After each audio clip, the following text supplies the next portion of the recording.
নমস্কাৰ, মই মজিদ। বন্ধুসকল, পলকতা চামক আজি 9টা গুৰুত্বপূৰ্ণ খবৰ। প্ৰথমটো খবৰ, অসমত পুনৰ হ'ব বিজেপি চৰকাৰ। অসমৰ নিৰ্বাচন সন্দৰ্ভত এই ভৱিষ্যতবাণী ছটা বজাৰৰ ভৱিষ্যতবাণী অনুসৰি অসমত এইবাৰ NDA লাভ কৰিব 90ৰ পৰা 94খন আসন। আৰু মুখ্যমন্ত্ৰীৰ আসনত কোন কোন দৌৰত আছে বা চৰ্চাত কোনগৰাকী ব্যক্তি আছে এই সন্দৰ্ভত কৰিছে বিশেষ ভৱিষ্যতবাণী। 6টা বজাৰৰ অসমৰ নিৰ্বাচন সন্দৰ্ভত কি কৈছে চাওঁ আহক। 6টা বজাৰৰ ভৱিষ্যতবাণী অনুসৰি এইবাৰ অসমৰ নিৰ্বাচনত NDA লাভ কৰিব 90ৰ পৰা 94খন আসন। বিৰোধী ঐক্যই লাভ কৰিব 26ৰ পৰা 30খন আসন। আৰু কোন হ'ব অসমৰ পৰৱৰ্তী মুখ্যমন্ত্ৰী সন্দৰ্ভত সৰব চৰ্চা 6টা বজাৰত। মুখ্যমন্ত্ৰীৰ দৌৰত আছে গৌৰৱ গগৈৰ বহু আগত হিমন্ত বিশ্ব শৰ্মা। 6টা বজাৰত চৰ্চাত অখিল গগৈৰ নামো। আৰু নিৰ্বাচনক লৈ গঢ়ি উঠিছে অবৈধ বজাৰ। নিৰ্বাচনক লৈ গঢ়ি উঠা অবৈধ বজাৰখনৰ বিৰুদ্ধে তৎপৰ আৰক্ষী। পৰৱৰ্তী খবৰ, আমাৰ চৰকাৰ আহিলে আমিও এদিন জাতি ধৰ্ম চাই বুলডোজাৰ চলাম। আজি আপোনালোকৰ ভাল দিন, কাইলৈ আমাৰ ভাল দিন আহিব। আমাৰ ভাল দিন আহিলে আমিও চাই ল'ম। সামাজিক মাধ্যমত চৰকাৰক সমালোচনা কৰি এই মন্তব্য বাঘ সেনাৰ নেতা ইউনুছ তামুলীৰ। আমিও এদিন জাতি ধৰ্ম চাই বুলডোজাৰ চলাম। সময়ৰ বাবে আমি অপেক্ষা কৰিছোঁ। অসমত অসমীয়াৰ লগতে মিয়াৰ অধিকাৰো আছে। এইখন অসমত মিয়া আছে আৰু সদায় মিয়া থাকিব। আমাৰ সময় আহিলে চলিব বুলডোজাৰ। এইখন অসমত মিয়াই ব্যৱসায় কৰিব পাৰিব। অসমৰ যিকোনো প্ৰান্তত মিয়াই ভাড়া ঘৰ ল'ব পাৰিব। আমাৰ চৰকাৰ আহিলে কৰ পানী কলৈ যায় আমি চাই ল'ম। বুলডোজাৰেৰে ইয়াৰ প্ৰত্যুত্তৰ দিয়া হ'ব। ধৰ্ম চাই এদিন আমিও বুলডোজাৰ চলাম। আমাৰ চৰকাৰ আহিলে চলিব বুলডোজাৰ। আজি আপোনালোকৰ ভাল দিন, অহা কাইলৈ আমাৰ ভাল দিন আহিব। এদিন কিবা এটা হ'বই বুলি এই মন্তব্য ইউনুছ তামুলীৰ। ভাল সময় আহিলে আমি চাই ল'ম। সামাজিক মাধ্যমত চৰকাৰক সমালোচনা কৰি এই মন্তব্য কৰে বাঘ সেনাৰ নেতা ইউনুছ তামুলীয়ে। পৰৱৰ্তী খবৰ, ইৰাণৰ সৈতে যুদ্ধত পৰাজয় স্বীকাৰ আমেৰিকাৰ। যুদ্ধক্ষেত্ৰ এৰি হঠাৎ পিছুৱাই যাবলৈ বাধ্য হৈছে ডনাল্ড ট্ৰাম্প। মধ্যপ্ৰাচ্যৰ যুদ্ধত ৰাছিয়াই এণ্ট্ৰি মৰাৰ পিছতে ভয় খাইছে আমেৰিকাই। হঠাৎ যুদ্ধক্ষেত্ৰৰ পৰা এক্সিটৰ সিদ্ধান্ত ডনাল্ড ট্ৰাম্পৰ। চাওঁ আহক এই সন্দৰ্ভত সবিশেষ। যুদ্ধত পৰাজয়ৰ স্বীকাৰোক্তি আমেৰিকাৰ। যুদ্ধক্ষেত্ৰ এৰি পিছুৱাই যাবলৈ বাধ্য হৈছে মাৰ্কিন ৰাষ্ট্ৰপতি ডনাল্ড ট্ৰাম্প। পাশ্চাত্য বিৰোধী শক্তিৰ তীব্ৰ সমালোচনা। মধ্যপ্ৰাচ্যৰ পৰা সকলো মাৰ্কিন সেনা ঘাটি আঁতৰোৱাৰ চাপ বৃদ্ধি পাইছে আমেৰিকাৰ ওপৰত। মিছন একমপ্লাইজ নহয়, ফৰ্চ এক্সিট বিশ্লেষকৰ এই মত। US প্ৰেছিডেণ্ট ডনাল্ড ট্ৰাম্পৰ এই সন্দৰ্ভত বৃহৎ ঘোষণা। ভেৰি চন US উইল লিভ ইৰাণ। সংবাদমেলযোগে এই বৃহৎ ঘোষণা কৰিছে মাৰ্কিন ৰাষ্ট্ৰপতি ডনাল্ড ট্ৰাম্পে। অহা 2-3 সপ্তাহত যুদ্ধ শেষ হোৱাৰ দাবী কৰিছে ডনাল্ড ট্ৰাম্পে। আৰু যুদ্ধৰ মাজতে হঠাৎ এই যুদ্ধৰ পৰা প্ৰস্থানৰ সংকেত মাৰ্কিন ৰাষ্ট্ৰপতি ডনাল্ড ট্ৰাম্পৰ। আৰু এই মুহূৰ্তত সমগ্ৰ বিশ্বৰ দৃষ্টি নিবদ্ধ হৈ আছে আমেৰিকাৰ ওপৰত। আৰু তেলৰ দাম কমিব বুলি দাবী মাৰ্কিন ৰাষ্ট্ৰপতি ডনাল্ড ট্ৰাম্পৰ। আৰু ট্ৰাম্পৰ ঘোষণাৰ পিছতে ষ্টক মাৰ্কেটত উত্থান দেখিবলৈ পোৱা গৈছে। উল্লেখযোগ্য যে মধ্যপ্ৰাচ্যত এতিয়াও ড্ৰোন আৰু মিছাইল উৰি আছে। অব্যাহত আছে আক্ৰমণ প্ৰত্যাক্ৰমণ। আৰু ইয়াৰ মাজতে যুদ্ধক্ষেত্ৰৰ পৰা এক্সিটৰ সিদ্ধান্ত ট্ৰাম্পৰ। কিন্তু হঠাৎ কিয় এই সিদ্ধান্ত গ্ৰহণ কৰিছে আমেৰিকাই? কি কৌশল ট্ৰাম্পৰ? আমেৰিকাৰ ৰাষ্ট্ৰপতি ডনাল্ড ট্ৰাম্পৰ এই ঘোষণাক এতিয়া বিশ্বাসত ল'ব পৰা নাই ইৰাণে। ট্ৰাম্পৰ কথাত ভুল গৈ আগতে ঠগ খাইছে ইৰাণে, যাৰ বাবে ট্ৰাম্পৰ কথা বিশ্বাসত ল'ব পৰা নাই ইৰাণে।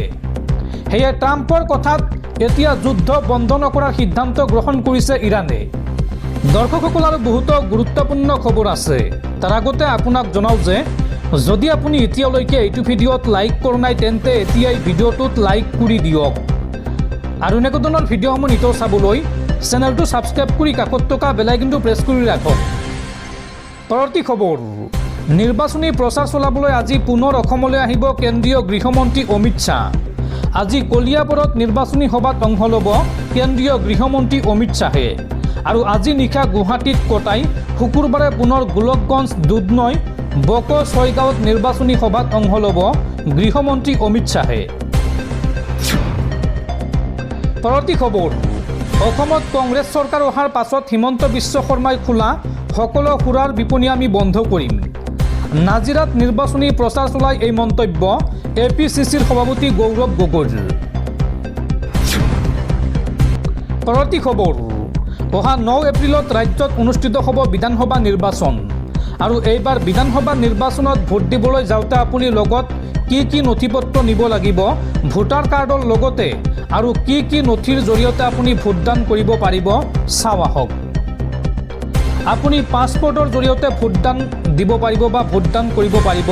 লগতে Aadhaar card, PAN card, driving licence, photo সম্বলিত বেংক অথবা ডাকঘৰৰ passbook, MG NREGA job card, Ayushman Bharat বা স্বাস্থ্য বীমা smart card, NPR smart card, photo সম্বলিত পেঞ্চনৰ নথি, চৰকাৰ PSU বা পাব্লিক লিমিটেড কোম্পানীৰ দ্বাৰা প্ৰদত্ত সেৱা পৰিচয় পত্ৰ, সংসদ বা বিধানসভা বা বিধান পৰিষদৰ সদস্যসকলৰ বাবে প্ৰদত্ত চৰকাৰী পৰিচয় পত্ৰ বা UDID কাৰ্ড, এই উল্লেখিত নথিসমূহৰ যিকোনো এটা নথি লগত লৈ গৈ আপুনি ভোটদান সম্পন্ন কৰিব পাৰিব।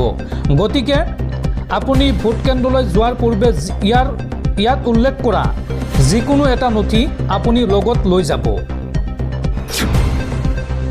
পৰৱৰ্তী খবৰ, প্ৰধানমন্ত্ৰী মোদী আমেৰিকাৰ বহতীয়া আৰু হিমন্ত বিশ্ব শৰ্মা মোদীৰ বহতীয়া। অসমত বিজেপিৰ শাসনক ডাবল গোলামী আখ্যা কংগ্ৰেছ নেত্ৰী প্ৰিয়ংকা গান্ধীৰ। বিধানসভা নিৰ্বাচনৰ প্ৰাকক্ষণত ৰাজ্যৰ ৰাজনৈতিক প্ৰেক্ষাপট ক্ৰমান্বয়ে উত্তপ্ত হৈ পৰিছে। অসমত এক নিৰ্বাচনী প্ৰচাৰ অভিযানত অংশগ্ৰহণ কৰি নিখিল ভাৰত কংগ্ৰেছ কমিটিৰ সাধাৰণ সম্পাদিকা প্ৰিয়ংকা গান্ধীয়ে কেন্দ্ৰীয় আৰু ৰাজ্যিক বিজেপি চৰকাৰৰ বিৰুদ্ধে কঠোৰ সমালোচনাৰে সৰব হৈ পৰে। ৰাজ্যখনত বৰ্তমান ডাবল দাসত্ব চলি আছে বুলি উল্লেখ কৰি তেওঁ প্ৰধানমন্ত্ৰী নৰেন্দ্ৰ মোদীক আমেৰিকাৰ দাস আৰু অসমৰ মুখ্যমন্ত্ৰী হিমন্ত বিশ্ব শৰ্মাক মোদীৰ দাস বুলি মন্তব্য কৰে।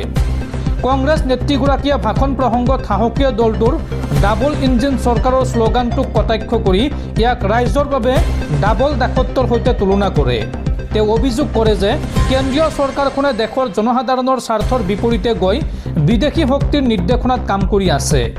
প্ৰধানমন্ত্ৰী মোদীয়ে আমেৰিকাৰ ওচৰত নিজৰ স্থিতি দুৰ্বল কৰা বুলি দাবী কৰি প্ৰিয়ংকা গান্ধীয়ে কয় যে ঠিক একেদৰে অসমৰ মুখ্যমন্ত্ৰীগৰাকীয়েও ৰাজ্যখনৰ স্বাৰ্থক আওকাণ কৰি দিল্লীৰ নেতাসকলক সন্তুষ্ট কৰাতেই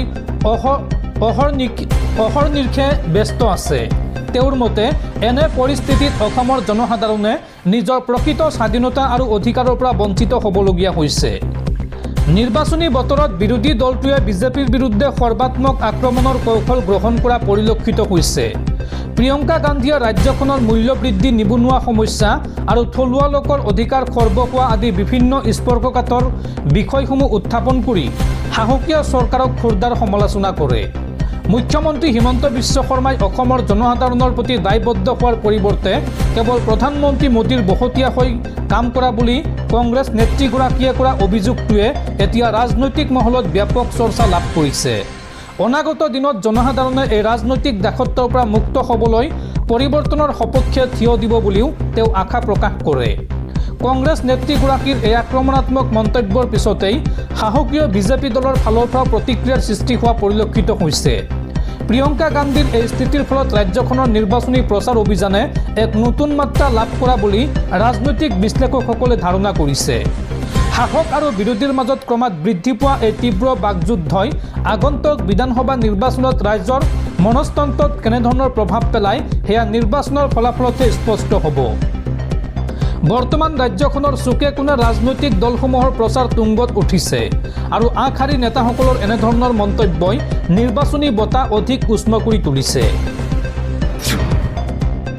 পৰৱৰ্তী খবৰ, ৰাজ্যৰ লাখ লাখ চৰকাৰী কৰ্মচাৰীলৈ ভাল খবৰ। চলিত এপ্ৰিল মাহত 13টাকৈ বন্ধ লাভ কৰিব চৰকাৰী কৰ্মচাৰীসকলে।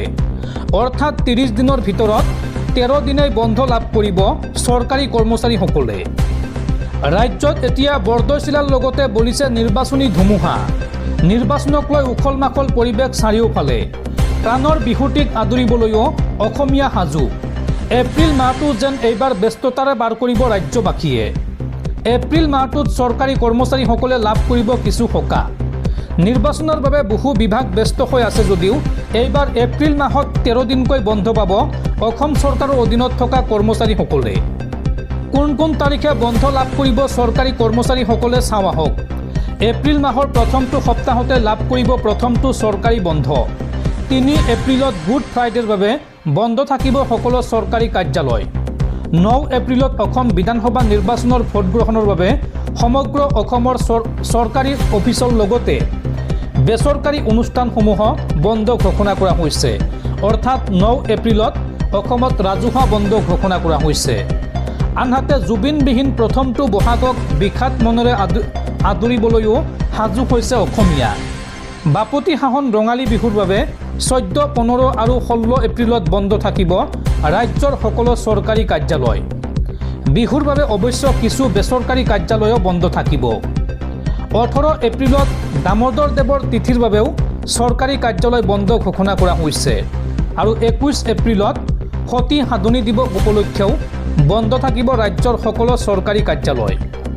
আৰু লগতে 5, 12, 19 আৰু 26 এপ্ৰিলত দেওবাৰ হোৱাৰ বাবে বন্ধ থাকিব ৰাজ্যৰ সকলো চৰকাৰী কাৰ্যালয়। 11 এপ্ৰিলত মাহটোৰ দ্বিতীয় শনিবাৰ আৰু 25 এপ্ৰিলত চতুৰ্থ শনিবাৰ হোৱাৰ বাবে বন্ধ থাকিব সকলো চৰকাৰী কাৰ্যালয়।